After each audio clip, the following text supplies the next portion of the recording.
দর্শক শুভেচ্ছা নিন, আসসালামু আলাইকুম।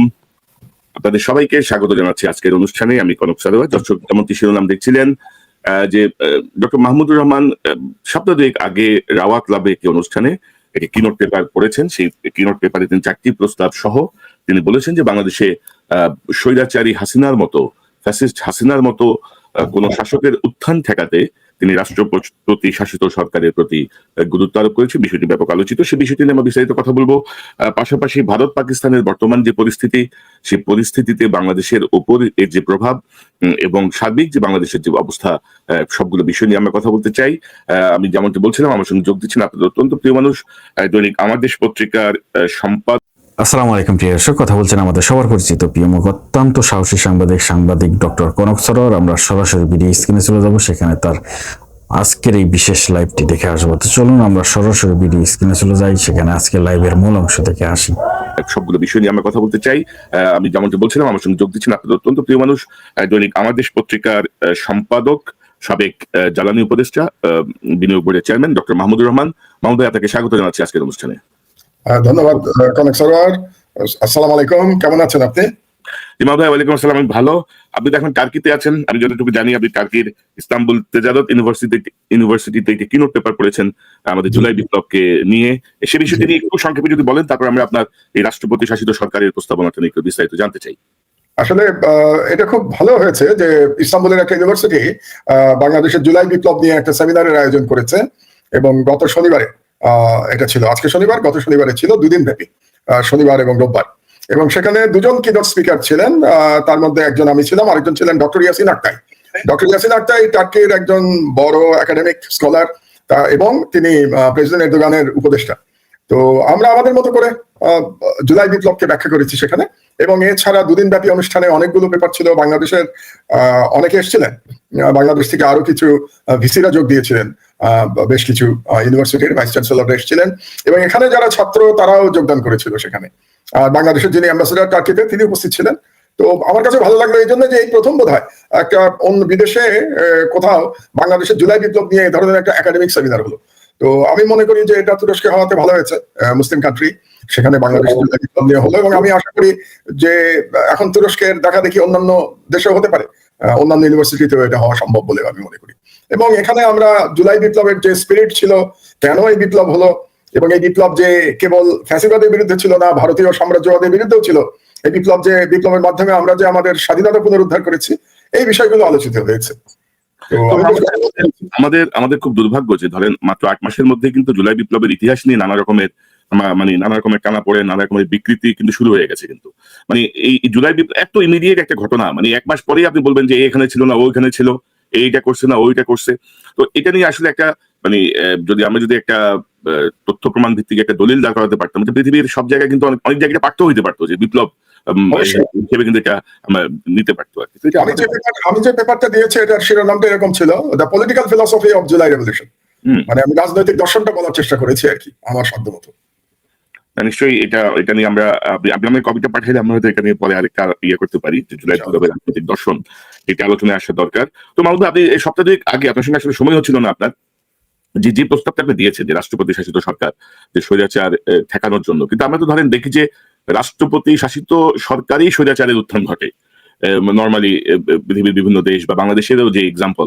তো সেই জায়গাটায় রাষ্ট্রপতি শাসিত সরকারকে কেন আপনি গণতন্ত্রের জন্য নিরাপদ মনে করছেন? পাশাপাশি আপনি আরো কিছু সংস্কারের কথা বলেছেন, তত্ত্বাবধায়ক সরকার বা সেনাবাহিনী কেন্দ্রিক কিছু 4টি প্রস্তাব দিয়েছেন। তো এই বিষয়টা আপনার কাছ থেকে আমরা একটু বিস্তারিত শুনি, তারপরে আমরা ভারত পাকিস্তান প্রসঙ্গে যাব। আমি আপনার সমালোচনা থেকে শুরু করি। আপনি যেটা বললেন যে প্রেসিডেন্ট থেকেই স্বৈরাচার উদ্ভব হয়, আপনার কথা আংশিক সত্য। এটা একসময় হতো, যেমন ধরুন 70-80 দশকে বা 60-এর দশকে আমরা দেখেছি ল্যাটিন আমেরিকা এবং তৃতীয় বিশ্বে সেনা অভ্যুত্থান হতে দেখেছি আমরা। এবং সেনা অভ্যুত্থানের মাধ্যমে একজন আসতেন এবং তারপরে তিনি রাজনীতি করতেন, রাজনীতি করার পরে তিনি প্রেসিডেন্ট হতেন। এবং এটা এক ধরনের স্বৈরাচার, যেটা আমাদের দেশে আমরা এরশাদের বেলায় দেখেছিলাম। জিয়াউর রহমান সাহেব এসেছিলেন সেনা অভ্যুত্থান, কিন্তু পার্থক্যটা হলো জিয়াউর রহমান সাহেবের সাথে এরশাদের, যে জিয়াউর রহমান সাহেব কিন্তু সেনা অভ্যুত্থান করেন নাই। এই ইতিহাসগুলো আবার আমাদের একটু জানা দরকার।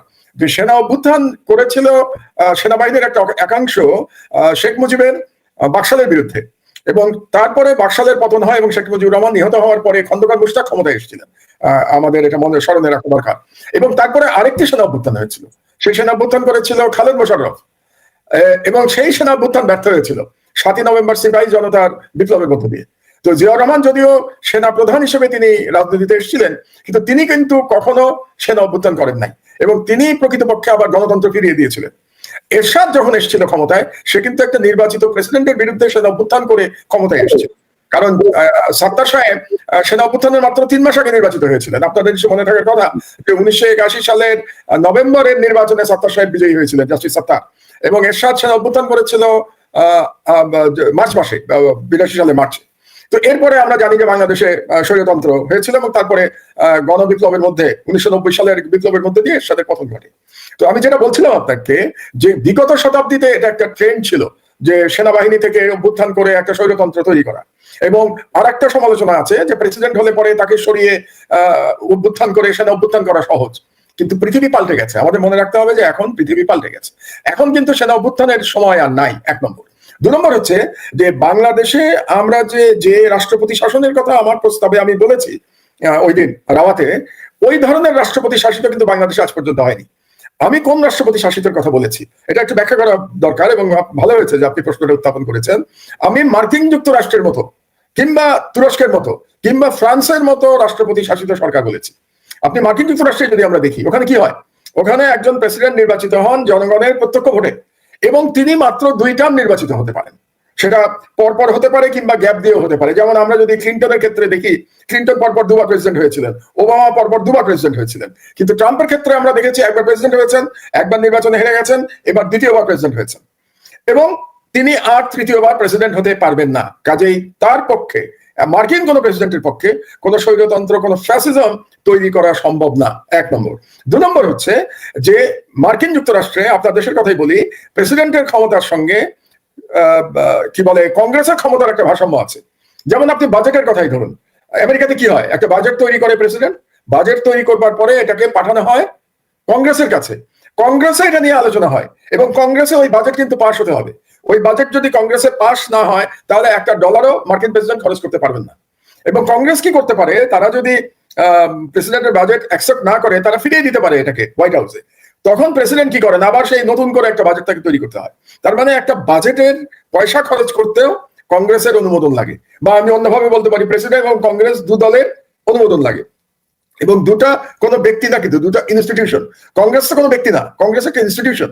সেরকম হোয়াইট হাউসও যদি আমরা চিন্তা করি, সেটাও একটা ইনস্টিটিউশন। কাজে 2 ইনস্টিটিউশনের মধ্যে ক্ষমতার ভারসাম্য থাকছে, এবং এই কারণে মার্কিন যুক্তরাষ্ট্রে একটা ফ্যাসিজম তৈরি করা সম্ভব না। আপনার কিন্তু মনে থাকার কথা যে ট্রাম্প কিন্তু গতবার যখন হেরে গেলেন ইলেকশনে, তিনি কিন্তু ক্ষমতা ছাড়তে চান নাই। তিনি বলেছিলেন যে নির্বাচন সঠিক হয় নাই, কিন্তু ট্রাম্পের পক্ষে এটা সম্ভব হয় নাই, নির্বাচনের রেজাল্ট পাল্টানো সম্ভব হয় নাই, কারণ কংগ্রেস ওই নির্বাচনকে বৈধ ঘোষণা করেছিল, এবং বৈধ ঘোষণা করার কারণে বাইডেন প্রেসিডেন্ট হয়েছিল। তার মানে দেখুন যে এই সিস্টেমের জন্য ট্রাম্পের পক্ষে হাসিনা হয়ে ওঠা সম্ভব হয় নাই। কিন্তু বাংলাদেশে কি হচ্ছে, আমরা দেখতে পেয়েছি কি পার্লামেন্টারি সিস্টেমে, যে আপনি ইলেকশন সিস্টেমকে ম্যানিপুলেট করে আপনি একের পর এক ভুয়া নির্বাচন করেছেন, এবং একের পর এক ভুয়া নির্বাচন করার মাধ্যমে শেখ হাসিনা ফ্যাসিস্ট হয়ে উঠতে পেরেছিল। কাজেই আমাদের দেশে এই পার্লামেন্টারি সিস্টেম আমাদেরকে কিন্তু ফ্যাসিবাদ উপহার দিয়েছে। এই কারণেই আমি মনে করি যে বর্তমান অবস্থা যদি থাকে, এই পার্লামেন্টারি সিস্টেম যদি থাকে, তাহলে ক্ষমতায় যেই আসুক না কেন, সে কিন্তু শেখ হাসিনার মতো আবার চাইলে পরে ইলেকশন ম্যানিপুলেশন করে আবার সে একটা ফ্যাসিবাদ কায়েম করতে পারবে। এই ফ্যাসিবাদ আমরা যদি একটা সিস্টেমের মধ্যে এটাকে আটকাতে চাই, প্রকৃত সংস্কার করতে চাই, তাহলে আমার ব্যক্তিগত ধারণা, আমার মতামত হচ্ছে এটা রাষ্ট্রপতি শাসিত সরকারের মাধ্যমে করা সম্ভব। কিন্তু অবশ্যই রাষ্ট্রপতি 5 বছর মেয়াদে 2 বারের বেশি রাষ্ট্রপতি থাকতে পারবেন না। এটা একদম পরিষ্কার করে এই সংবিধানে এটা বলে দিতে হবে, 2 বারের বেশি পারবেন না। কোন পদেই উনি আসতে পারবেন না, মানে রাষ্ট্রের আর কোনো পদেই তিনি আর আসতে পারবেন না। এটা যদি হয়, তাহলে দেখবেন তার পক্ষে ফ্যাসিস্ট হয়ে ওঠার আর কোনো সুযোগ নাই। কারণ 2 বারও যদি প্রেসিডেন্ট হতে হয় আপনাকে, তাহলে তো জনগণের ভোটে প্রেসিডেন্ট হতে হবে। আর জনগণের ভোটে যদি আপনি প্রেসিডেন্ট হনও, সেটাও কিন্তু 2 বারের বেশি আপনি পাচ্ছেন না। শেখ হাসিনা এরকম ফ্যাসিস্ট হয়ে উঠতে পারলো কেন? কারণ শেখ হাসিনা ধারণা করেছিল যে ক্ষমতার থেকে তাকে আর কোনোদিন যেতে হবে না, কারণ সে পার্লামেন্টারি সিস্টেমটাকে ম্যানিপুলেট করতে পারবে। এবং ম্যানিপুলেট কিভাবে করবে? ভারতের সহায়তায় ম্যানিপুলেট করবে। এবং বাংলাদেশের পুলিশ বলেন, মিলিটারি বলেন, ব্যুরোক্রেসি বলেন, সবাই শেখ হাসিনাকে ম্যানিপুলেশনে সহায়তা করেছিল, এবং সহায়তা করার কারণে শেখ হাসিনা ফ্যাসিস্ট হয়ে উঠতে পেরেছিলেন। কাজে আপনি যদি ফান্ডামেন্টাল সংস্কার না করেন, তাহলে এই যে আবার ফ্যাসিস্ট তৈরির যে সুযোগ, এটা আপনি বন্ধ করতে পারছেন না। এটাই ছিল মোটামুটি আমার বক্তব্য রাওয়াতে। তো আমি মনে করি এখন পর্যন্ত এটা নিয়ে কোনো বিতর্ক বাংলাদেশে আমি শুনি নাই। রাজনৈতিক দলগুলো চুপ করে আছে, সরকারও এটা নিয়ে কোনো কথা বলে নাই। কিন্তু আমি মনে করি যে বর্তমানে যে অবস্থায় সংস্কার নিয়ে আলোচনা চলছে, আপনি বলেন 8 মাস হয়ে গেছে এই সরকারের, 9 মাস চলছে, এখন পর্যন্ত কোনো সংস্কার হয়েছে? আসলে তো সংস্কার হয় নাই, এখন পর্যন্ত আমরা আলোচনায় চলে যাচ্ছি। কিন্তু সংস্কার কোথায়? মাহমুদ ভাই, রাজনৈতিক দলগুলোর মধ্যেও তো তাইলে নাইরে অনেক কথা, অনেক রকমের দেখতেছি। না, ওরা না, আগে কিছু বলতেছে, কেন্দ্রে কেউ কিছু বলছে না। না, আমি বলি আপনাকে, কারণ রাজনৈতিক দলগুলো কি চাইবে? তারা চাইবে আমরাও ক্ষমতায় যদি যেতে পারি একবার, তাহলে শেখ হাসিনার মতো আমরাও এইভাবে নির্বাচন ম্যানিপুলেট করে ক্ষমতায় থাকবো। কাজে রাজনৈতিক দলের কাছ থেকে আপনি সংস্কার আশা করতে পারেন না। রাজনৈতিক দলগুলো কেন সংস্কার চাইবে বলেন? আগামী নির্বাচনে যে দল ক্ষমতায় যাবে, সে যদি বর্তমান অবস্থা ঠিক রাখতে পারে, স্ট্যাটাস কো মেনটেন করতে পারে, তাহলে সে তো বলবে আমিও হাসিনার মতো আরেকজন ফ্যাসিস্ট হবো, আমিও 5 বছর পর পর ভুয়া নির্বাচনের মাধ্যমে ক্ষমতায় আসবো। কাজে রাজনৈতিক দল তো না, জনগণ সংস্কার চাচ্ছে। এবং এই সরকারের উচিত ছিল এই 9 মাসের মধ্যে সংস্কারের একটা পরিষ্কার রূপরেখা জনগণের সামনে দেয়া।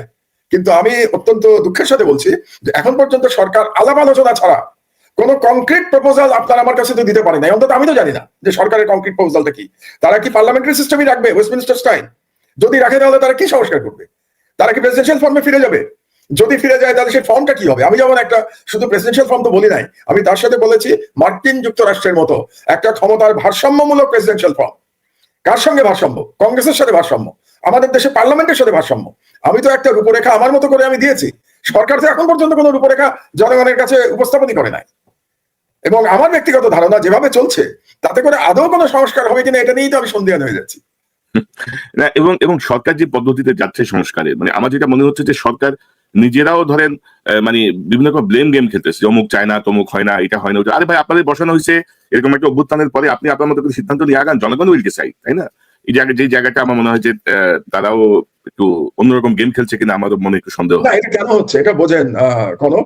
এই সরকারে যারা এসছে কিংবা এই সংস্কারের জন্য যারা দায়িত্ব পেয়েছে, আপনি বিভিন্ন কমিশনের কথাই বলেন, এই দায়িত্বপ্রাপ্তদের মধ্যে কয়জন শেখ হাসিনার ফ্যাসিবাদের বিরুদ্ধে লড়াই করেছে আমাকে বলেন তো? কে লড়াই করেছে হাসিনার বিরুদ্ধে? কারা, তাদের কি ভূমিকা ছিল গত 15 বছর শেখ হাসিনার ফ্যাসিবাদের বিরুদ্ধে? আজকে যারা বিভিন্ন সংস্কারের প্রধান হয়ে বসে আছে, কাজে তাদের কাছ থেকে আপনি কিভাবে ওই ধরনের সাহস আশা করবেন যে তারা একটা পরিষ্কার রূপরেখা দিয়ে তারপরে জনগণকে বলবে যে আমরা দায়িত্বপ্রাপ্ত এই সংস্কার করবার জন্য? এখন পর্যন্ত তো আলাপ আলোচনার মধ্যেই আছে। আমি তো দেখছি প্রতিদিন রাজনৈতিক দলের সাথে কি ঐক্যমত্য কমিশন, তাদের আলোচনা হচ্ছে। ঐক্যমত্য কমিশন কিন্তু এখন পর্যন্ত সিরিয়াস কোনো প্রস্তাব দেয় নাই। কি বলেছে? শুধু গণপ্রজাতন্ত্রী হবে নাকি জনগণতন্ত্রী হবে, এরকম নাম টাম নিয়ে, মানে হাস্যকর। আপনি চিন্তা করে দেখুন, এটা কি ছেলে মানুষই নাকি ব্যাপারটা? আপনি কি নাম নিয়ে পড়ে আছেন নাকি? এখন আপনার ফান্ডামেন্টাল সংস্কারের প্রস্তাব কোথায়? এখন পর্যন্ত সরকারের কাছ থেকে তো আমরা ফান্ডামেন্টাল কোনো প্রস্তাব পাই নাই। এটা খুব দুর্ভাগ্যজনক। এবং যারা দায়িত্বে আছেন তারা আসলে কি সিরিয়াস, নাকি শেষ পর্যন্ত তারা বলবেন রাজনৈতিক দলগুলো চায় না সংস্কার, এই জন্য আমরা সংস্কার করতে পারলাম না, আমরা নির্বাচন দিয়ে বাড়ি চলে গেলাম? এটা যদি হয় তাহলে এটা জুলাই বিপ্লবের সাথে একটা প্রতারণা ছাড়া আর কিছু হবে না। এবং আমি মনে করি বাংলাদেশের জনগণ এই প্রতারণা মানবে না, যে কোন রকম সংস্কার ছাড়া আপনি আগের মতোই পার্লামেন্ট থাকবে, আগের মতোই ইলেকশন হবে, এবং কালো টাকার মালিকেরা সব এমপি হবে, এমপি হয়ে তারা দুর্নীতি করবে এবং তাদের মতো একটা সরকার গঠন করবে, এবং সেই সরকার ক্ষমতা থেকে আর যাবে না। আরেকটা আপনি চিন্তা করুন, তত্ত্বাবধায়ক সরকার নিয়েও তো এখনো পর্যন্ত কোনো আলোচনা হয়নি। আপনি কি জানেন তত্ত্বাবধায়ক সরকার সম্পর্কে এই মানে ইউনিট সরকার এখন পর্যন্ত কোনো প্রস্তাব দিয়েছে? আমার জানা নাই। তো তত্ত্বাবধায়ক সরকারটা কি হবে? বিএনপি বলেছে তত্ত্বাবধায়ক সরকার লাগবে। তো কোন ধরনের সরকার? আগে যেমন ছিল যে চিফ জাস্টিস সরকার প্রধান হবেন, এবং এই চিফ জাস্টিস সরকার প্রধান হওয়ার কারণে কিন্তু আমরা বিচার বিভাগকে ধ্বংস করেছি। এটা আমাদের মনে রাখতে হবে। বিচার বিভাগের ধ্বংসের প্রক্রিয়া শুরু হয়েছিল এই তত্ত্বাবধায়ক সরকারকে নিয়ে, কারণ প্রত্যেকটা দলই চেয়েছে যে সর্বশেষ যিনি প্রধান বিচারপতি থাকবেন তিনি যেন আমার দলের হন, যাতে করে ইলেকশনের সময় আমার দলের একজন তত্ত্বাবধায়ক সরকার প্রধান থাকে। তাহলে এখন যে তত্ত্বাবধায়ক সরকার হবে, সেটা কি আবার সেই আপনারা প্রধান বিচারপতির কাছে ফিরে যাবেন, নাকি নতুন কোনো আইডিয়া নিয়ে আপনারা আসবেন? এখন পর্যন্ত না রাজনৈতিক দলগুলোর কাছ থেকে না সরকারের কাছ থেকে আমরা এটার কোনো প্রস্তাব আমরা পেয়েছি, কোনো আইডিয়া আমরা পাই নাই। আমি কিন্তু আমার প্রস্তাব একটা আইডিয়া দিয়েছি তত্ত্বাবধায়ক সরকার নিয়ে। আমি জানি না এটা রাজনৈতিক দলগুলোর কাছে গ্রহণযোগ্য হবে কিনা, আমার জানা নাই, কিন্তু আমার বুদ্ধি অনুযায়ী, বিচার বুদ্ধি অনুযায়ী আমি একটা প্রস্তাব দিয়েছি। না, আপনি তো বলেছেন যে মানে মেয়াদ শেষে সরকারি দল এবং বিরোধী দল উভয় থেকে 5 জন করে সদস্য মনোনীত করে তাদের ভোটে মানে আমি একটু পরিষ্কার করে বলি, আমি বলেছি সরকারি দল থেকে 5 জন, বিরোধী দল থেকে 5 জন, 10 জন, এবং প্রধান বিচারপতি 1 জন। 11 জন, কারণ আপনাকে বেজোড় সংখ্যা লাগবে, একজন প্রধান উপদেষ্টা হতে হবে। এই 11 জন নিজেদের মধ্যে তারা ভোটাভুটি করে তাদের 1 নম্বর ঠিক করবেন। মানে এখন হয় কি দেখেন, যে কে প্রধান উপদেষ্টা হবে এটা নিয়ে বাংলাদেশের ইতিহাসে আজ পর্যন্ত বিরোধী দল কখনো একমত হতে পারে নাই। আপনি কি মনে করেন ভবিষ্যতে তো একমত হতে পারবে কোনো ব্যক্তির ব্যাপারে? এক দল যদি মিস্টার এক্স এর কথা বলে, আরেক দল বলবে মিস্টার ওয়াই এর কথা। তো আপনার সলিউশন কোথায়? এই জন্য আমার বিচার বুদ্ধি মতো আমি একটা সলিউশন দিয়েছি যে সরকারি দল 5 জনের কথা বলবে, তত্ত্বাবধায়ক সরকারে বিরোধী দল 5 জন বলবে, আর চিফ জাস্টিস একজনের কথা বলবেন। কিন্তু সেই একজন অবশ্যই সার্ভিং বিচারপতি হতে পারবে না। তিনি রিটায়ার্ড বিচারপতি হতে পারবেন, কিন্তু সার্ভিং হতে পারবেন না। তাহলে মোট তত্ত্বাবধায়ক সরকারের সংখ্যা হলো 11 জন। এই 11 জন নিজেদের মধ্যে ভোটাভুটি করে তাদের প্রধান উপদেষ্টা নির্বাচন করবে। এটা আমার আইডিয়া, আপনার পছন্দ না হতে পারে। এখন আমি অপেক্ষা করে থাকবো যে ভালো কোনো আইডিয়া কেউ নিয়ে আসে কিনা। এখন পর্যন্ত কিন্তু আমরা তত্ত্বাবধায়ক সরকারের রূপরেখা কি হবে এটা সম্পর্কে আমরা কিছুই জানি না। তো আমি জানি না আরো কতদিন অপেক্ষা করতে হবে। এবং মাহমুদ ভাই, ধরেন সরকারের প্রসঙ্গ যেহেতু আসলো, ধরেন আপনি যদি দেখেন যে পুরো উপদেষ্টা পরিষদ কিন্তু ডক্টর ইউনূসের আলোয় আলোকিত হচ্ছেন। তাদের নিজস্ব কোনো 2-1টা জায়গা, অর্থ মন্ত্রণালয় বা জ্বালানি মন্ত্রণালয়, 2-1টা মন্ত্রণালয় ছাড়া সমালোচনার মাত্রাই বেশি এবং বিতর্কিত লোকেরা কিন্তু নিয়োগ পাচ্ছে। আমরা কিন্তু ধরেন বৃহত্তর স্বার্থে কিন্তু ডক্টর ইউনূসের প্রতি এক ধরনের আমরা অন্ধ সমর্থন দিয়ে যাচ্ছি, যিনি থাকুক, আমাদের জন্য কিছু একটা হোক, সংস্কার হোক, বিচারটা হোক। কিন্তু বিচার তো ধরেন অত্যন্ত কচ্ছপ গতিতে যাচ্ছে। তো সব মিলিয়ে আসলে এই সরকারের 8 মাসটা কোথায় সমস্যাটা আসলে? মানে এরকম একটা রক্তক্ষয়ী বিপ্লবের পরে, অভ্যুত্থানের পরে সরকার যেভাবে ফাংশন করার কথা ছিল সেইভাবে তো করতে পারছে না বা করছে না। সরকারের 3টি কারণে আমরা ডক্টর ইউনূসকে সমর্থন দিচ্ছি। আপনি যেটা বললেন অন্ধ সমর্থন, আমি অন্ধ বলবো না, সমর্থন দিচ্ছি বলবো। একটি কারণ হলো যে ডক্টর ইউনূসের আন্তর্জাতিক গ্রহণযোগ্যতা। কারণ আপনাদের এমন একজন লাগতো যার আন্তর্জাতিক গ্রহণযোগ্যতা আছে এবং ভারত ইচ্ছা করলেই তাকে কোনো ষড়যন্ত্র করে ক্ষমতাচ্যুত করতে পারবে না, এরকম একজন দরকার ছিল আমাদের। এবং সেই দিক দিয়ে ডক্টর ইউনূসের সাথে তুলনা করার মতো দ্বিতীয় কোনো ব্যক্তি আমাদের নাই, এটা আমাদের মেনে নিতে হবে। 1। 2 নম্বর হলো ডক্টর ইউনূস কিন্তু শেখ হাসিনার জুলুমের একজন ভিকটিম ছিলেন। ডক্টর ইউনূসকে কিন্তু উনি ভিকটিম ছিলেন, এই সরকারের অধিকাংশই ভিকটিম ছিল না, কিন্তু ডক্টর ইউনূস ভিকটিম ছিলেন। এটা হলো 2 নম্বর। আর 3 নম্বর হলো ভারতের প্রশ্নে এবং আওয়ামী লীগের প্রশ্নে আমি মনে করছি এখন পর্যন্ত ডক্টর ইউনূসের একটা দৃঢ় অবস্থান আছে। ডক্টর ইউনূস ভারতীয় হুমকিকে খুব ভালোভাবে মোকাবেলা করেছেন। এই 3টি কারণে আমরা অব্যাহতভাবে ডক্টর ইউনূসকে সমর্থন করে যাচ্ছি। কিন্তু আপনার সাথে আমি একমত যে আমরা যদি পুরো বিশাল কি উপদেষ্টা মন্ডলীর দিকে তাকাই, এর 80% উপদেষ্টা মন্ডলী গত সরকারের কোন রকম বিরোধ করে নাই শেখ হাসিনার সরকারের, এমনকি কেউ কেউ সুবিধাভোগী ছিল ওই সরকারের। কাজেই তাদের এই সরকারে থাকার বা এই সরকারে, এই বিপ্লবী সরকার, বিপ্লবী তারা বলে না, অন্তর্বর্তীকালীন বলে, যাই হোক, এই অন্তর্বর্তীকালীন সরকারে থাকার তেমন কোনো যোগ্যতা আছে বলে আমি মনে করি না। এবং বর্তমান সরকার, আপনার সাথে সম্পূর্ণ একমত আমি যে এই সরকার টিকে আছে শুধুমাত্র ডক্টর ইউনূসের ইমেজের উপর ভিত্তি করে। এবং কোন কোন ক্ষেত্রে বাংলাদেশের অবস্থা ভালো, যেমন এবারে রমজানের মধ্যে দ্রব্যমূল্য নিয়ন্ত্রণে রাখা গেছে। তারপরে আমাদের রেমিটেন্স যোদ্ধারা যেভাবে বাংলাদেশে রেমিটেন্স পাঠাচ্ছেন, সকল রেকর্ড ব্রেক হয়ে গেছে। কারণ আমাদের যে ফরেন কারেন্সি ক্রাইসিস ছিল সেটা অনেকটা কিন্তু রেমিটেন্সের মাধ্যমে আমাদের হয়ে গেছে। আর একটা ইন্টারেস্টিং ব্যাপার, এই যে আমেরিকা, আপনাদের প্রেসিডেন্ট ট্রাম্প যে ট্যারিফ ঘোষণা করলো, এই ট্যারিফে কিন্তু বাংলাদেশের আসলে ক্ষতি হয় নাই, বরং বাংলাদেশের জন্য নতুন সম্ভাবনা তৈরি হয়েছে। কেন? বাংলাদেশের মেইন কম্পিটিটর ছিল গার্মেন্টস সেক্টরে চীন এবং ভিয়েতনাম। চীন এবং ভিয়েতনামের ট্যারিফ বাংলাদেশের থেকে অনেক বেশি বাড়ানো হয়েছে, আপনি জানেন, তাদের বৃদ্ধির পরিমাণ অনেক বেশি। চীনের ট্যারিফ তো 100%-এর উপরে। তো সেই দিক দিয়ে আমি মনে করি এই ট্যারিফ সিস্টেমের মধ্যে বাংলাদেশের গার্মেন্টস এর বরং এক্সপোর্টের নতুন সুযোগ তৈরি হয়েছে। তো এই সমস্ত কারণে বর্তমান সরকার অর্থনৈতিকভাবে মোটামুটি স্বাচ্ছন্দ্যে আছে, শেখ হাসিনা এত লুটপাট করা সত্ত্বেও। তো সেই দিক দিয়ে ডক্টর ইউনূস ভাগ্যবান এবং সরকার চালাচ্ছেন। কিন্তু মেইন যে দায়িত্ব তার ছিল, একটা দায়িত্ব ছিল তার সংস্কারটা শেষ করা, এবং দ্বিতীয় দায়িত্ব ছিল শেখ হাসিনা এবং তার যে লুটেরা এবং তার যে খুনি বাহিনী ছিল তাদের বিচার সম্পন্ন করা। এখন সেইটা কতটা করতে পারবেন এটা নিয়ে তো কিছুটা সন্দেহের অবকাশ তো আছে, যে তারা আদৌ কি পারবেন, নাকি তারা আবার নির্বাচিত সরকারের উপরে এটা দায়িত্ব দিয়ে তারা চলে যাবেন। না, আমি ধরেন সব সব মানে ঘটনাগুলো ঠিক পছন্দ হচ্ছে না অনেক কিছুই। তারপরে আপনি যদি দেখেন যে বিপ্লবের পরে এই উপদেষ্টা আসিফ মাহমুদের একটা বই লিখে ফেলছে, আসিফ নজরুল একটা বই লিখে ফেলছে। মানে কিভাবে সম্ভব? মানে এত গুরু দায়িত্ব 8-10টা মন্ত্রণালয় নিয়ে এরা আবার বই টই লিখে, মানে ব্যক্তিগত ক্যারিশমা জাহির করার জন্য সব প্রস্তুত আর কি। যে দায়িত্ব দেওয়া হয়েছে সেই জায়গাটা থেকে এটা আমার মনে হয়। মাহমুদ ভাই, যে ভারত পাকিস্তানের একটা খুবই নাজুক পরিস্থিতি, আকাশসীমা এক গ্রুপ বন্ধ করে দিয়েছে, আরেক গ্রুপ সিন্ধু নদের পানির প্রবাহের যে চুক্তি সেটি বন্ধ করে দিয়েছে। তো সব মিলিয়ে টান উত্তেজনা, এর কি প্রভাব বাংলাদেশে আপনি দেখেন, বা এই মুহূর্তে বাংলাদেশের আসলে অবস্থানগত কৌশল কি হওয়া উচিত? আমি বাংলাদেশে আসার আগে একটু ভারত পাকিস্তান নিয়ে একটু বলে নেই, তাহলে দর্শকদের বুঝতে সুবিধা হবে। যে টানটান উত্তেজনা তৈরি হয়েছে, এতে কিন্তু আমি মনে করি ভারত লাভবান হয়েছে, ভারতের সরকার লাভবান হয়েছে। আমি ভারত বলবো না, মোদী সরকার লাভবান হয়েছে। কারণটা বুঝাই আপনাকে আমি। কারণ মোদী সরকার, আপনি জানেন যে মুসলমানদের ওয়াকফ বিল নিয়ে মোদী সরকার একটু বিপদের মধ্যে ছিল।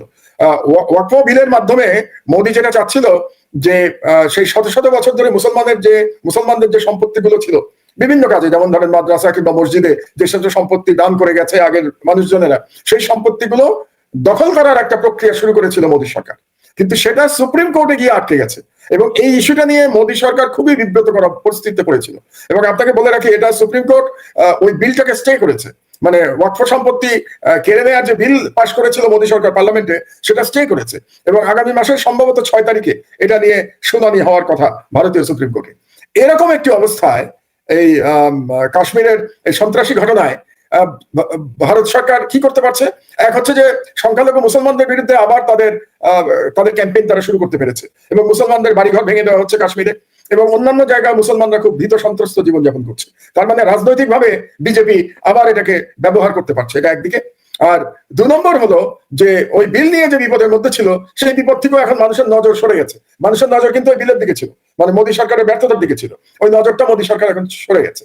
তো সরে এখন পাকিস্তানের সাথে একটা যুদ্ধংদেহী অবস্থায় চলে এসছে মোদী, এবং অত্যন্ত বেআইনি ভাবে সে সিন্ধু নদীর সাথে যে পানি চুক্তি সে বন্ধ করে দিয়েছে, স্থগিত করেছে ইন্ডিয়া।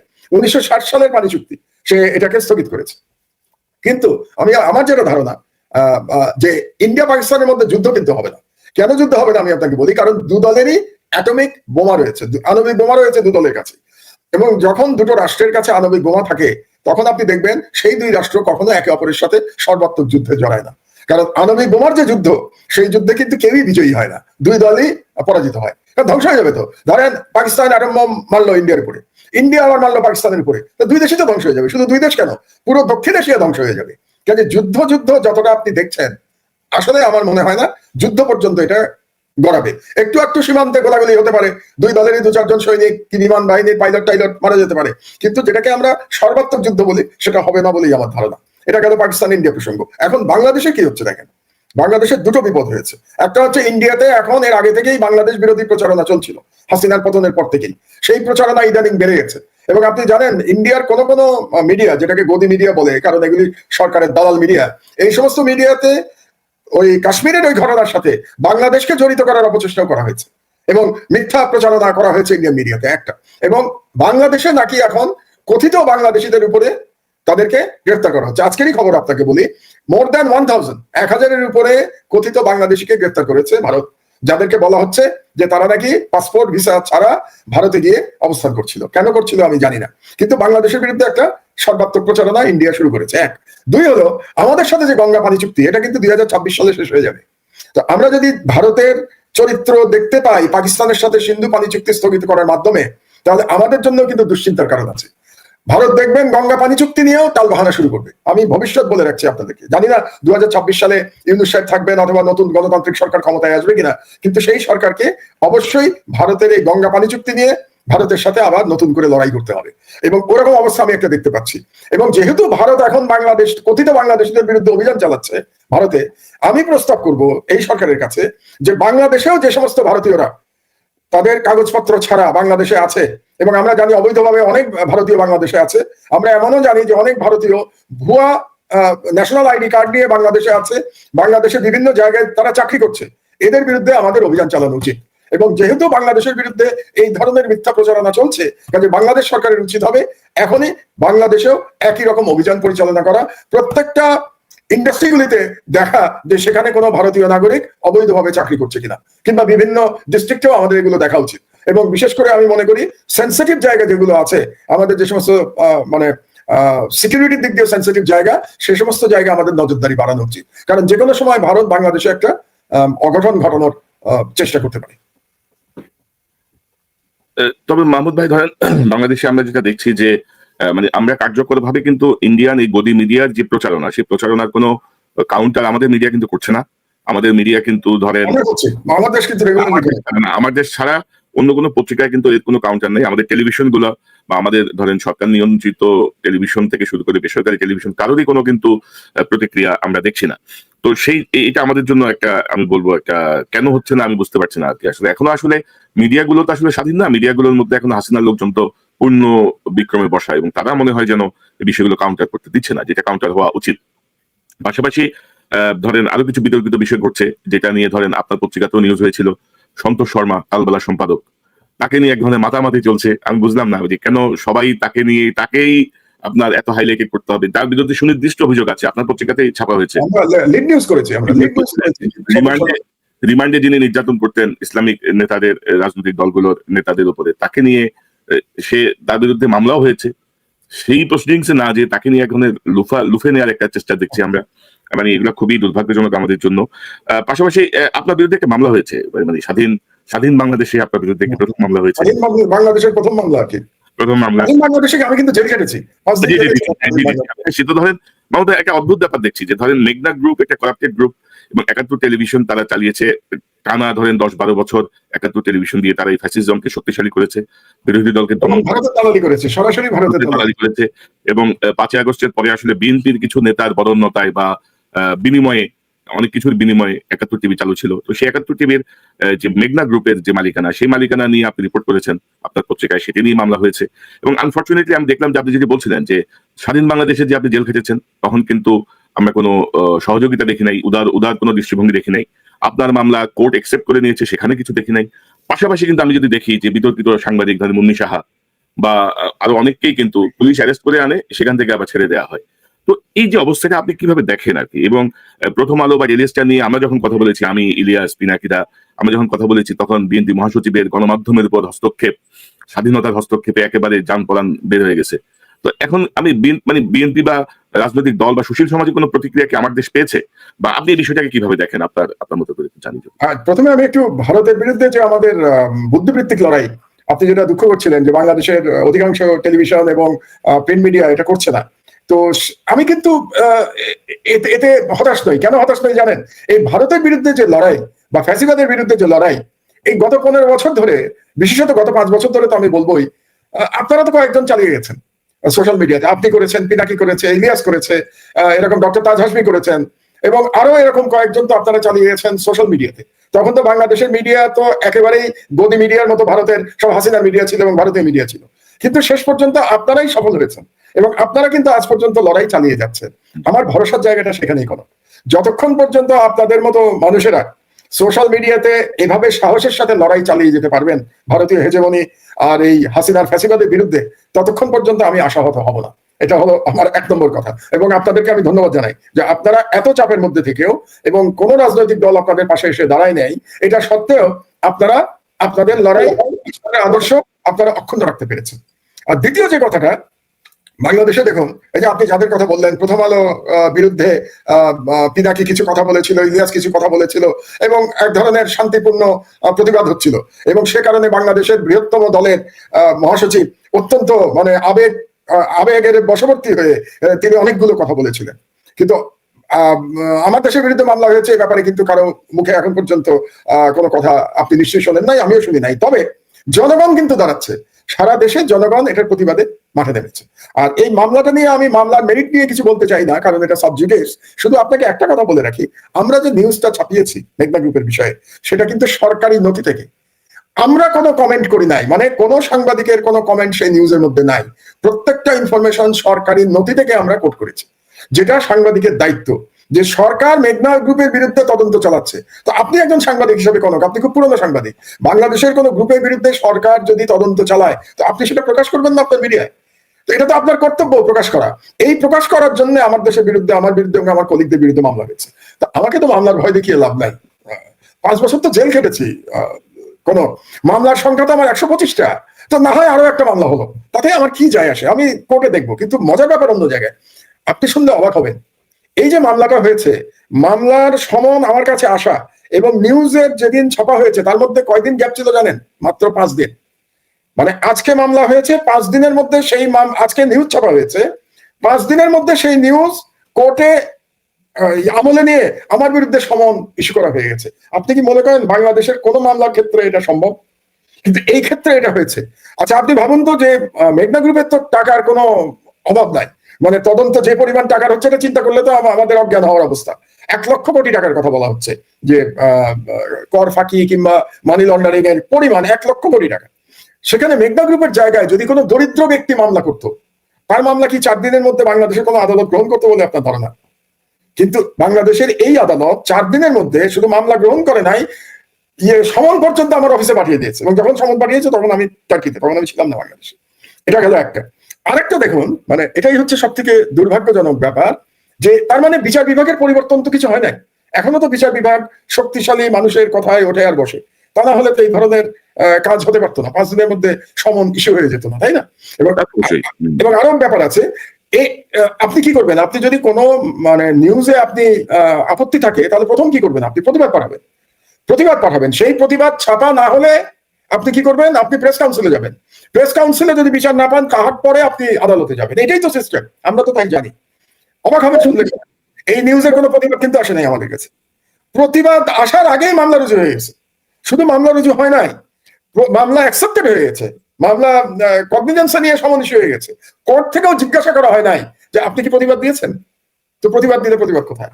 এটা হচ্ছে বাংলাদেশের বিচার বিভাগের অবস্থা। এখন আমি জানি না, আইনমন্ত্রী তো জুলাই বিপ্লবে জড়িত ছিলেন, আসিফ নজরুল সাহেব, আপনি বললেন উনি বই লিখেছেন জুলাই বিপ্লব নিয়ে, তো তিনি কি জানেন তার নিম্ন আদালত কিভাবে পরিচালিত হচ্ছে? তো আমি আশা করি তিনি না জেনে থাকলে তিনি খবর নেবেন যে কিভাবে 4 দিনের মধ্যে আমার দেশের বিরুদ্ধে মামলা গ্রহণ করা হলো। মাহমুদ ভাই, উনি সবই জানেন এবং সবই ওনার ইশারাতেই হচ্ছে। মুন্নি সাহার সাউন্ডের কিছু হয় না। পাশাপাশি আপনি জানেন যে সাম্প্রতিক সময় আমি একটা প্রোগ্রাম করে আমার ফেসবুকে একটা পোস্ট দিয়েছি, যে ডেস্টিনির চেয়ারম্যান জেনারেল হারুন, মানে তার সাথে আসামি সবাই 12 বছর 3 মাস করে জেল খাটছে, 12 বছর সাজা 3 মাস অতিরিক্ত খাটছে। আর জেনারেল হারুন 58 দিন জেল থেকে জামিন পেয়ে বের হয়ে গেছে, এবং এর আগে 7 দিন জেলে ছিল, মানে প্রথম যখন আত্মসমর্পণ করে সবাই। তো মানে তার টোটাল জেলের লাইফ হচ্ছে 58 প্লাস 7 দিন, আর অন্যদের হচ্ছে 12 বছর 3 মাস। এই হচ্ছে আইনের শাসন। এবং এই ক্ষেত্রে হচ্ছে ওনার বয়স বেশি, ওনার হাঁটুতে ব্যথা, ওনার কোমরে ব্যথা, বুঝছেন তো? এই হচ্ছে আইনের শাসনের অবস্থা। ওই যে আমরা বলি না, বিচার নাকি সবার জন্য সমান, নাকি বলি আইন সবার জন্য সমান, দেখা যাচ্ছে আইন সবার জন্য সমান না। এটাই সত্য কথা। সবকিছু আদিষ্ট এবং নির্দেশিত। এবং আপনার বিরুদ্ধে মামলাকে টেস্ট কেস, আমরা আশা করি আমাদের বিরুদ্ধে আরো কিছু মামলা শুরু হবে আর কি। আপনাদের দিয়ে শুরু হয়েছে, তো এখন আস্তে আস্তে আমাদেরকেও ঢোকাবে আর কি। আমরা প্রস্তুত আছি। আসিফ নজরুল, মানে হাসিনারে গুনলাম না ভাই, হাসিনারে পাত্তা দিলাম না 2 পয়সা। এখন আসিফ নজরুলদেরকে আমার করতে হবে, মানে মানতে হবে তাদের সকল কিছু অন্যায়, তাদের সবকিছু মেনে সহ্য করে যেতে হবে। এই অবস্থা আমরা ইনশাল্লাহ এই অবস্থা কখনো ঘটবে না বাংলাদেশে, আমাদের ক্ষেত্রে। কিন্তু তো আমি একটা বলতে পারি, এবং আপনাদের প্রতি আমার বিশ্বাস আছে, যে আমাদের যে লড়াই, সেই লড়াই তো ক্ষমতার জন্য এই লড়াই তো ছিল না। এই লড়াই তো ছিল একটা আদর্শের জন্য লড়াই ছিল, তাই না? আমরা আদর্শের জন্য লড়াই করেছি, বাংলাদেশের জনগণের অধিকারের জন্য লড়াই করেছি, গণতন্ত্রের জন্য লড়াই করেছি, এবং বাংলাদেশের সার্বভৌমত্বের জন্য লড়াই করেছি। এবং এই লড়াই করেই তো 71 বছর বয়স পার করেছি। এবং এই লড়াই আল্লাহ যেন মৃত্যু পর্যন্ত আমাদেরকে তৌফিক দেন এই লড়াইকে অব্যাহত রাখার জন্য। না, ইনশাল্লাহ মাহমুদ ভাই, ইনশাল্লাহ এভাবেই চলবে। কোনো দেশের প্রশ্নে কোনো আপোষ নেই। আমাদের লড়াইটা তো দেশের জন্য, আমাদের লড়াইটা কোনো দল বা পার্টিকুলার পার্সনের জন্য না। এবং ডক্টর ইউনূস যদি আমি কিন্তু বারবার বলছি, ডক্টর আসিফ নজরুল গং সহ একটা গ্রুপ, যাদেরকে আমরা বলছি যে আপনি সরান, দেশের স্বার্থে সরান, আপনার সরকারের স্বার্থে সরান, উনি কিন্তু শুনছেন না। তো এই জিনিসটা কিন্তু ওনার মানে জন্য খুব বুমেরাং হয়ে যাওয়ার সম্ভাবনাই আমরা দেখছি, আশঙ্কাই আমরা দেখছি আর কি ওনার প্রতি। বুঝতে হবে যে এই সরকারের চরিত্রটা কিন্তু আমাদেরকে বুঝতে হবে। আমি কিন্তু কিছুক্ষণ আগে ডক্টর ইউনূসের প্রশংসা করেছি 3টি কারণে, কিন্তু তারপরেও এই সরকারের চরিত্রটা কি? চরিত্র হচ্ছে এই সরকার সুশীল সরকার, এবং সেই সরকার এনজিও নিয়ন্ত্রিত সরকার। এটা যেন আমরা ভুলে না যাই, সরকারের চরিত্রটা যেন ভুলে না যাই। এবং এই সরকারের, আমি একটা আর্টিকেল লিখছি, আগামী বুধবারে পড়বে নাকি, আর্টিকেলটা শেষ করেছি আমি সবে, এবং সেখানে আমি হিসাব করে দেখলাম এই সরকারে বিভিন্ন ক্ষমতায় মন্ত্রী এবং প্রতিমন্ত্রীর পদমর্যাদায় প্রায় 48 জন লোক আছে। প্রায় 48 জন। চিন্তা করে দেখেন, একটা অন্তর্বর্তীকালীন সরকারে প্রায় 1/2 ব্যক্তি মন্ত্রী এবং প্রতিমন্ত্রী পদমর্যাদায় আছে। এবং তার মধ্যে আমি খুঁজে পেলাম মাত্র 4 থেকে 5 জন, এই 48 জন বা 50 জনের মধ্যে, যারা শেখ হাসিনার সরকারের বিরুদ্ধে লড়াই করেছিল, যারা ভিকটিম হয়েছিল, কিংবা অন্তত আওয়াজ তুলেছিল।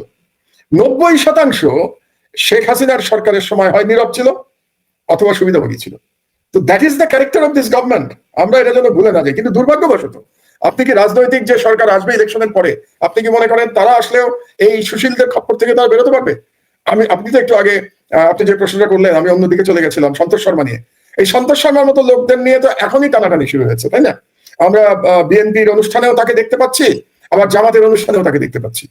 তো এখনই যদি তাদের এই অবস্থা হয়, তো এরপরে যখন তারা ক্ষমতায় যাবে তখন তো আমি খুব অবাক হবো না সন্তোষ শর্মা যদি মন্ত্রী হয়ে যায়।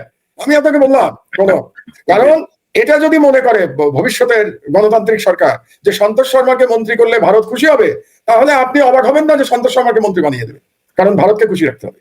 এখন ভারতকে খুশি রেখে যদি এই জুলাই বিপ্লবের পরেও বাংলাদেশের রাজনীতি চলে, এর থেকে দুর্ভাগ্যের তো আর কিছু হতে পারে না। এখানে আমি একটু ছাত্রদেরও সমালোচনা করে নেই। মুশকিল হচ্ছে আমরা সবাইকে শত্রু বানিয়ে ফেলছি, বুঝলেন? আপনারাও বানাচ্ছেন, আমিও বানাচ্ছি। ছাত্ররা পারলো না কেন? ছাত্ররা পারলো না এই কারণে যে তাদের নিয়ে এত বিতর্ক তৈরি হয়েছে এত কম সময়ের মধ্যে। এটা দুর্ভাগ্যজনক। আমি এটা আশা করি নাই তাদের কাছ থেকে। আমি কিন্তু এদেরকে, এরা তো বয়সে সব আমার সন্তান তুল্য, কিন্তু তারপরেও তারা যেহেতু লড়াই করেছে, তারা জীবন দিয়ে বাংলাদেশকে স্বাধীন করেছে আবার নতুন করে, এবং বিএনপির অনেক নেতা এটাকে দ্বিতীয় স্বাধীনতা না মানলেও আমি কিন্তু এটাকে দ্বিতীয় স্বাধীনতাই মনে করি। কারণ গত 15 বছর আমি তো অন্তত স্বাধীন ছিলাম না, আপনিও ছিলেন না। আপনি তো বাংলাদেশে যেতে পারতেন না, আপনার ফ্যামিলিকে নিয়ে আসতে হয়েছিল, তাদের জীবন হুমকির মধ্যে পড়েছিল। কাজে আপনার জন্য, আমার জন্য, আমাদের পরিবারের জন্য বাংলাদেশ স্বাধীন ছিল না, আমাদের জন্য এটা দ্বিতীয় স্বাধীনতা। এই জন্য আমরা আমাদের কৃতজ্ঞতার শেষ নাই এই ইয়াং জেনারেশনের প্রতি। এবং মাহমুদ বিএনপির গুটিকতক নেতার বাইরে 90% জনগণের জন্য এটা দ্বিতীয় স্বাধীনতা। সেই তো, কিন্তু দুর্ভাগ্যের বিষয়টা হলো আমরা এই দ্বিতীয় স্বাধীনতা প্রাপ্তির জন্য এই ইয়াং ছেলেদের যতটা কৃতজ্ঞতা জানালাম, যতটা সম্মান জানালাম, তারা কি এই সম্মানের মর্যাদা রাখতে পারলো? এই প্রশ্নটা কিন্তু এখন আসতে শুরু করেছে। কিছু কিছু নিউজ আমরা যেগুলো পাচ্ছি এখন অত্যন্ত দুর্ভাগ্যজনক। এটা তো আমরা আশা করি নাই। এবং মাত্র 8 মাসের মধ্যে, তাহলে 8 মাসের মধ্যে চরিত্রে পছন্দ ধরে গেল, এত সহজে পছন্দ ধরে গেল, এই দুঃখ রাখবো কোথায়? আমরা তো ধারণা করেছিলাম এই বিপ্লবের পরে আমাদের রাজনীতির গুণগত পরিবর্তন ঘটবে, অন্তত পুরনো রাজনীতিবিদ যারা আছে তাদের পরিবর্তন না ঘটলেও তরুণদের পরিবর্তন ঘটবে। এখন সেই পরিবর্তনও যদি আমরা দেখতে না পাই, তাহলে কোন বাংলাদেশের দিকে আমরা তাকিয়ে থাকবো? আসলে মাহমুদ ভাই, আমার কাছে যে খবর, সেই খবর হচ্ছে যে ধরেন তরুণদের এই নেতৃত্বকে আসলে প্রপারলি কোনো সিনিয়র রাজনীতিবিদও গাইড করে নাই, সুশীল যাও কেউ গাইড করে নাই, যারা রাজনীতি বোঝে বা দেশপ্রেমিক। তারা খপ্পরে যে পড়ছে আপনার বাংলাদেশের এবং বাইরের গোয়েন্দা সংস্থা, যেই গোয়েন্দা সংস্থার অধিকাংশই হচ্ছে হাসিনার পোষ্য। তো তারাই অ্যাকচুয়ালি তাদেরকে গ্রেইল করার জন্য একটা ভূমিকা রেখেছে। এটা আমি বিভিন্ন সূত্রে যা জেনেছি বললাম। আমরা মাহমুদ একটা গুরুত্বপূর্ণ প্রশ্ন আনতে চাই। আপনি বলছিলেন যে এই অন্তর্বর্তীকালীন সরকারে প্রায় 48-50 জন বিভিন্ন সিনিয়র সচিব, মন্ত্রী, প্রতিমন্ত্রীর মর্যাদায় আছেন। আমি যদি কম্পারেটিভলি যদি দেখি যে 111 যে সরকার ছিল, যেখানে আপনার সরকারি ছিল 10 জন, সেনাবাহিনী সমর্থিত সরকার। এখন এটা সরাসরি সেনাবাহিনী সমর্থিত আপনি নাও যদি বলেন, এটা তো সেনাবাহিনী ম্যাজিস্ট্রেসি পাওয়া নিয়ে রাস্তায় আছে। কিন্তু 111 সময় যদি চাঁদাবাজি, দখলবাজি বা আইন শৃঙ্খলা পরিস্থিতি অন্তত 9-10 মাস খুবই স্মুথ ছিল, সেই জায়গাটা কম্পেয়ার করলে কিন্তু এখন একটা ভয়াবহ অবস্থা। আপনাদের যে সেমিনার রাওয়াতে ছিল, সেই রাওয়াত সেমিনারের থেকে আমি যদি আপনাকে একটু যদি দেখাই আপনাদের যে বক্তব্য, সেখানে ডক্টর আব্দুল্লাহ ইউসুফ বলেন, যিনি আরেকজন কিনোট স্পিকার ছিলেন সেনাবাহিনীর পক্ষ থেকে, তিনি বলছিলেন যে সশস্ত্র বাহিনী কি শুধুই বহিস্থ স্বাধীনতা এবং সার্বভৌমত্ব রক্ষা দায়িত্বে থাকবে, নাকি অভ্যন্তরীণ স্বাধীনতা এবং সার্বভৌমত্ব রক্ষায়ও তাদের অংশগ্রহণ থাকবে? বিষয়টি স্পষ্ট না থাকার কারণে রাজনৈতিক দলগুলো সামরিক বাহিনীকে নিজেদের ক্ষমতা সুসংহত করার লক্ষ্যে যথেচ্ছার ব্যবহার করেছে। এবং আপনি কিন্তু যারা গুম খুনের সঙ্গে জড়িত তাদের বিচারের ব্যাপারে প্রস্তাব দিয়েছেন। আপনি কিন্তু সেনাবাহিনীর সঙ্গে সরকার এবং রাষ্ট্রপ্রধানের সমন্বয় করার জন্য জাতীয় নিরাপত্তা উপদেষ্টার পদ সৃষ্টির একটি প্রস্তাব করেছেন। তো আমি যেটি বলতে চাচ্ছি যে গত 15 বছরে এই শেখ হাসিনার শাসনে সেনাবাহিনীর মধ্যে কি কোনো গুণগত পরিবর্তন আসলো? যে 111 সময় সেনাবাহিনীর যে ভূমিকা আমরা দেখলাম, মানে অন্তত আইন শৃঙ্খলা পরিস্থিতি বা সবকিছু মিলিয়ে, এবার কিন্তু সেটি হচ্ছে না। এবার যথেচ্ছাচার চাঁদাবাজি। আমি একটু এখানে দ্বিমত করবো। আসলে সেনাবাহিনীর যে অবক্ষয়, এটা 111 এর মাধ্যমে শুরু হয়েছিল। কারণ 111 এর সরকার এসেছিল এই ভারতীয় ষড়যন্ত্রের মাধ্যমে। তো তখন থেকে এই সেনাবাহিনীর যেটাকে বলে না নীতিভ্রষ্ট হওয়া শুরু হয়েছিল। আর একটা বড় ব্যাপার হলো যে 111 এর সাথে এবারকার একটা পার্থক্য আছে। পার্থক্যটা হলো যে এবারের বিপ্লব হয়েছে কিন্তু একটা রাজনৈতিক সরকারের বিরুদ্ধে বিপ্লব হয়েছে, এবং বিপ্লব হওয়ার পরে সেনাবাহিনী ক্ষমতা নেয় নাই। তো বিপ্লব হওয়ার পরে বিপ্লব যারা করেছে তাদের পছন্দ মতো সরকার গঠিত হয়েছে, এবং বিরোধী দল যারা ছিল তাদেরকে কোনো আক্রমণ করা হয় নাই। আপনার যদি মনে থাকে 11-11 পরে বিএনপিকে তো ধূলিসাৎ করে দেওয়া হয়েছিল 11 সরকারের পরে, এবং সেটাকে জাস্টিফাই করার জন্য, আমি আবারও বলবো, বিএনপির উপরে জাস্টিফাই করার জন্য আওয়ামী লীগের উপরেও কিছু আক্রমণ করা হয়েছিল। মানে আসল টার্গেট ছিল বিএনপিকে ধ্বংস করা, এবং এটা করার জন্য যাতে একেবারে চোখে না পড়ে এই জন্য আওয়ামী লীগেরও কিছু লোককে গ্রেফতার করা হয়েছিল। তার মধ্যে শেখ হাসিনাও ছিলেন, তিনিও গ্রেফতার হয়েছিলেন। কিন্তু এবার তো কোনো রাজনৈতিক দলের প্রতি সেইভাবে যারা বিরোধী আছেন, আওয়ামী লীগ তো পালিয়ে গেছে, ওদের কথা আলাদা, কিন্তু অন্যান্য দলের প্রতি তো কেউ আক্রমণ করে নাই। তো এই কারণে অন্যান্য দলের পক্ষে দলের মধ্যে যে শৃঙ্খলা আসা উচিত ছিল, এটার দায়িত্ব কিন্তু রাজনৈতিক দলের, এটার দায়িত্ব সরকারের না। রাজনৈতিক দলেরই দায়িত্ব ছিল তাদের কর্মী নেতাদের কন্ট্রোলে রাখা, নিয়ন্ত্রণে রাখা। এটা গেল এক। আর দ্বিতীয় হলো যে এইবার কিন্তু একটা বিপ্লবের মাধ্যমে সরকার এসছে, আর 11 সরকার এসেছিল ষড়যন্ত্রের মাধ্যমে। ওটা একটা মিলিটারি কু ছিল। তো বিপ্লবের মধ্যে যে সরকার আসে, বিপ্লবের পরে কিছুটা সমাজে বিশৃঙ্খলা থাকে, কাজেই সেটা আপনাকে ওই যে কি বলে উইথ পিঞ্চ অফ সল্ট আপনাকে একটু মেনে নিতে হবে, যে বিপ্লবের পরে একটু বিশৃঙ্খলা মেনে নিতে হবে। কাজে 11 সরকারের চরিত্র এবং এবারের সরকারের চরিত্র একেবারেই আলাদা। আর আমরা কিন্তু 11 সরকারের মতো কোনো সরকার দেখতে চাই না। বরং আমি মনে করি যে বর্তমান সরকার যেভাবে আছে সেভাবে তারা তাদের ভুলভ্রান্তি থেকে মুক্ত হোক। যেমন আপনি ম্যাজিস্ট্রেসি পাওয়ারের কথা বললেন, সেনাবাহিনীর ম্যাজিস্ট্রেসি পাওয়ার আছে, কিন্তু তারা তো কোনো বাড়াবাড়ি করছে না। 11 পরে তো বাড়াবাড়ি করা হয়েছিল। আপনি তো নিশ্চয়ই চান না যে সেনাবাহিনী বাড়াবাড়ি করুক। তো কাজেই আমি মনে করি এই দুটো আমরা তুলনা না করি। মাহমুদ ভাই ধরেন, আমি কিন্তু 11 কোনো কিছুকে সমর্থন করছি না। আমি যেটা বলছি যে মানে আমাদের ধরেন আর্মির মধ্যে যারা মাঠে আছেন, ধরেন তারা মাঠে থাকার পরে ওই সময়ের প্রথম 8-9 মাস যদি বলি যে এই চাঁদাবাজি, দখলবাজি বা আইন শৃঙ্খলা পরিস্থিতি কম্পেয়ার টু এই সময়ে কিন্তু অনেক বেশি অবনতি আমরা দেখছি আর কি। সেই জায়গাটায় ধরেন আসলে সব জায়গায় তো এখনো ওই আগের লোকজনই বসা আর কি। 11 পরে সব রাজনৈতিক দলেরই চাঁদাবাজরা পালিয়ে গেছিল 11 পরে। এবার কি সব রাজনৈতিক দলের লোকজন পালিয়ে গেছে? তা তো যায়নি। তো আপনার এই পার্থক্যটা তো বুঝতে হবে। সুতরাং একটা গ্রুপের লোকজন চাঁদাবাজরা তো বহাল তবিয়তে আছে। তো সুতরাং আপনি একই রকম পাবেন না, আমরা এটাই আশা করি। তবে আমি আশা করবো যে এই সরকার মানে আরেকটু শক্তভাবে রাষ্ট্র চালাবে। আপনার মনে আছে আমি ঢাকায় ফিরেই একটা কথা বলেছিলাম ইউনূস সাহেবকে উদ্দেশ্য করে, যে আইদার রুল অর কুইট, হয় আপনি শাসন করুন নাহলে আপনি চলে যান। আসলে একটা সরকারের হয় শাসন করতে হবে, নাহলে চলে যেতে হবে। তো এখন পর্যন্ত প্রফেসর ইউনূস প্রথম দিকে ভুলভ্রান্তি থেকে শিক্ষা গ্রহণ করে এখন কিন্তু তিনি বেটার চালাচ্ছেন আগের থেকে। হ্যাঁ, আমরা সমালোচনা করলাম সংস্কারগুলি তিনি করতে পারেন নাই, বা সংস্কারের কোনো আমি জানি না কোনো পরিষ্কার রূপরেখা ওনার মাথাতেও আছে কিনা, বা ওনার যারা উপদেষ্টা তাদের মাথার মধ্যে আছে কিনা, যে মানে কি সংস্কার চায় ইউনূস সাহেব, কি সংস্কার চান, কিংবা তার সরকার কি সংস্কার চায়, এটাও তো আমাদের জানতে হবে। ওনারা শুধু রাজনৈতিক দলগুলোকে জিজ্ঞেস করছেন যে তারা কি সংস্কার চায়, আপনারা কি সংস্কার চান এটা বলবেন না আমাদেরকে। তো সেটা তো আজ পর্যন্ত তিনি বলেন নাই। আমি যেটা আশা করবো যে ধরেন ইউনূস সাহেব বলেছেন যে ডিসেম্বর থেকে জুনের মধ্যে নির্বাচন হবে। আমি ইউনূস সাহেবের কথায় আস্থা স্থাপন করতে চাই যে ডিসেম্বর থেকে জুনের মধ্যে নির্বাচন হবে, এবং নির্বাচনে যে সরকার আসবে সেই সরকার একটা ভালো শাসন উপহার দেবে বাংলাদেশকে, এটা আমি আশা করতে চাই। কিন্তু সেই সরকার আসার আগে দুটো কাজ করতে হবে, বিচার সম্পন্ন করতে হবে। অন্তত যারা গণহত্যার জন্য দায়ী, যারা বাংলাদেশের অর্থনীতি ধ্বংস করবার জন্য দায়ী, তাদের বিচার সম্পন্ন হতে হবে, এটা এক। আর দুই, অন্তত একটা সংস্কারের ব্যাপারে ঐক্যমত হতে হবে। কোন সংস্কার? যে সংস্কারের ফলে আমরা কনফার্ম করতে পারবো যে আবার হাসিনার মতো আর এক স্বৈরাচার বাংলাদেশে মাথা ছাড়া দিয়ে উঠবে না। এই দুটো বিষয়ে যদি ঠিক না করে নির্বাচন দেওয়ার সুযোগ প্রফেসর ইউনূসের নাই। কাজে আমি মনে করি যে এখন পর্যন্ত সরকার সংস্কারের ব্যাপারে এবং বিচারের ব্যাপারে যে স্পিডে কাজ করেছে, তাদের স্পিড অনেক গুণ বাড়াতে হবে। এখন এত স্লো কাজ করলে হবে না, বিচারও তাড়াতাড়ি করতে হবে, এবং সংস্কারের ভাই আলাপ আলোচনা যাই করেন না কেন তাড়াতাড়ি করে সংস্কার সম্পন্ন করেন। এবং মাহমুদ ভাই, আমাদের শেষ একটা প্রসঙ্গ জাস্ট 1 মিনিটের মধ্যে শেষ করতে চাই, যে আপনারা বলছেন যে সেনাবাহিনীকে রাজনীতি মুক্তকরণ, বা ধরেন আমাদের গত 15 বছর স্পেশালি আমরা যদি বলি, বিচার বিভাগ বলেন, প্রশাসন বলেন, সেনাবাহিনী বলেন, যেভাবে আত্মীয়করণ বা দলীয়করণের মাধ্যমে প্রমোশন হয়েছে। যেমন ধরেন আমাদের পার্শ্ববর্তী ভারতকে নিয়ে আমরা অনেক কথা বলি, কিন্তু ভারতের সেনাবাহিনীর কিন্তু কে চিফ হবে এটা সে 5 বছর আগেই জানে, যে মানে সে যদি এইভাবে চলে বা এই কোর্সগুলো কমপ্লিট করে he will be the chief, বা তার এই জায়গাটায় যাইতে কোনো বাধা নাই। কিন্তু যেটা আমাদের এখানে সব পলিটিসাইজড হয়ে গেছে। তো সংস্কারের মধ্যে আপনি কি মনে করেন না যে আমাদের বিচার, প্রশাসন, সেনাবাহিনী এই সবগুলো জায়গায় যোগ্যতার মাপকাঠিতে পদোন্নতি এবং মানে পজিশনের ব্যাপারে একটি সুনির্দিষ্ট নীতিমালা, যেটি আপনি বলছিলেন নিরাপত্তা উপদেষ্টা, বা আমার তো সুনির্দিষ্ট প্রস্তাব আছে। আপনি পুরোটা যদি পড়ে থাকেন, আমার খুব বেশ বড় থিসিস তো প্রায় 20 পাতার বই, সেখানে আমি পরিষ্কার ভাবে বলেছি যে কেবলমাত্র মেধার ভিত্তিতে প্রমোশন হতে হবে। এখানে পছন্দের প্রমোশনের কোনো সুযোগ থাকতে পারবে না। আমি সেনাবাহিনীর কথা বলছি। আর গত 15 বছরে সেনাবাহিনীতে যে রাজনীতিকরণ হয়েছে, এই 15 বছরের রাজনীতিকরণের জন্য কিন্তু আমি রাজনীতিবিদদের বেশি দায়ী করি। কারণ কারা করেছে এটা? শেখ হাসিনা করেছে। পলিটিসাইজেশন শেখ হাসিনা কেন করেছে? যাতে সে ক্ষমতায় টিকে থাকতে পারে, এবং ক্ষমতায় টিকে থাকার জন্য সে কি করেছে? অযোগ্য লোকদের উপরে নিয়ে এসছে, এবং দলীয় লোকদের উপরে নিয়ে এসছে। এবং সে কার সাথে মিলে কাজ করেছে?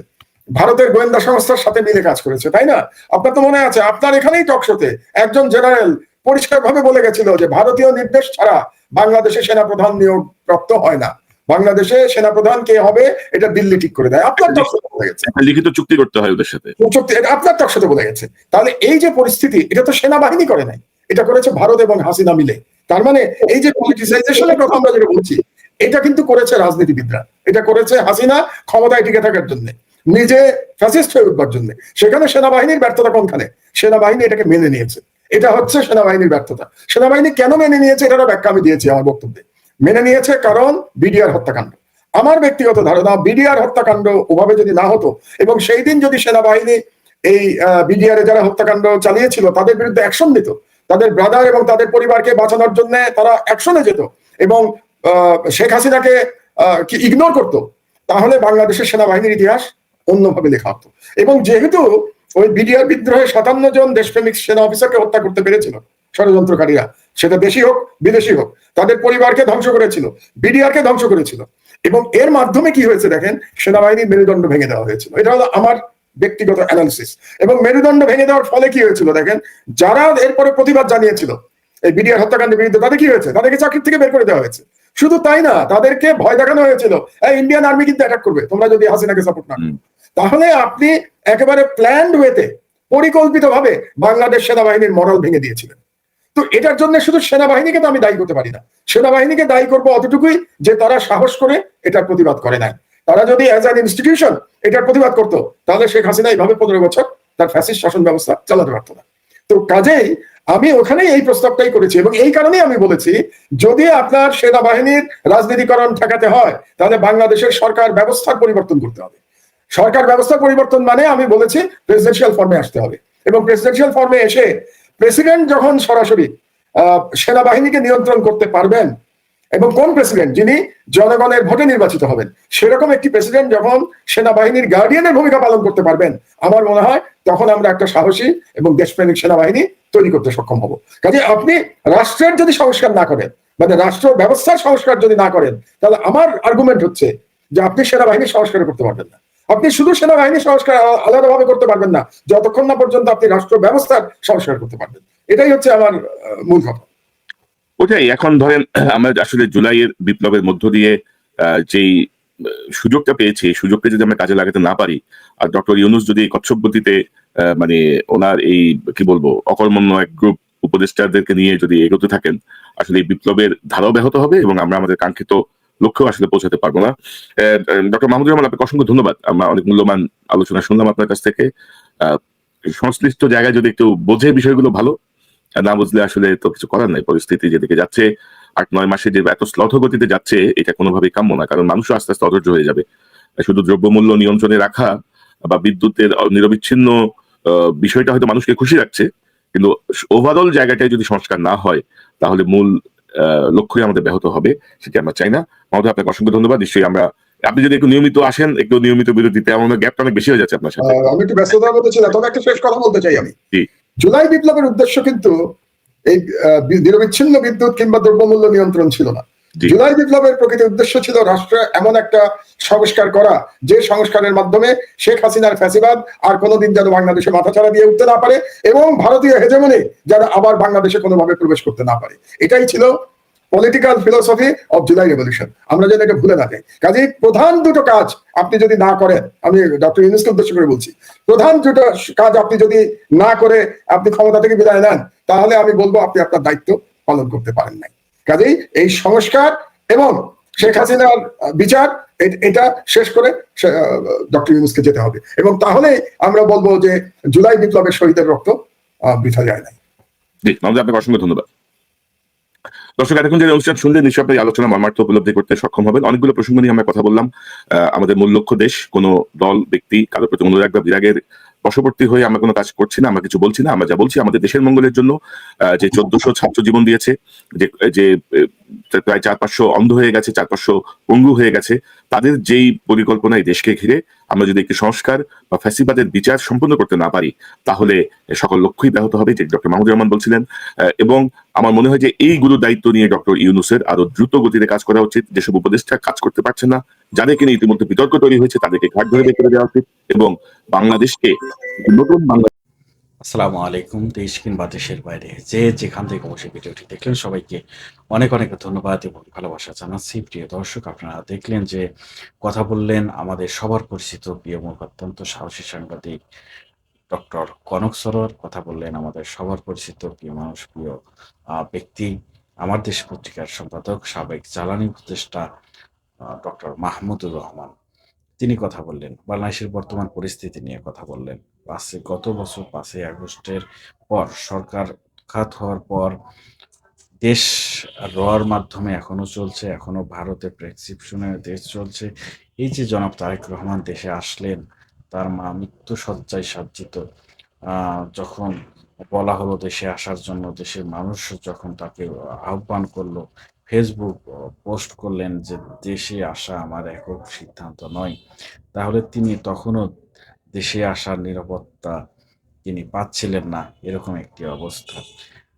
অনেকেই বলছে, অনেকেই মন্তব্য করছে যে কেন তিনি নিরাপদ মনে করছিল না দেশকে। যখন তিনি দেশে আসার ঘোষণা দিলেন তখন নিরাপদ কেন মনে করলেন?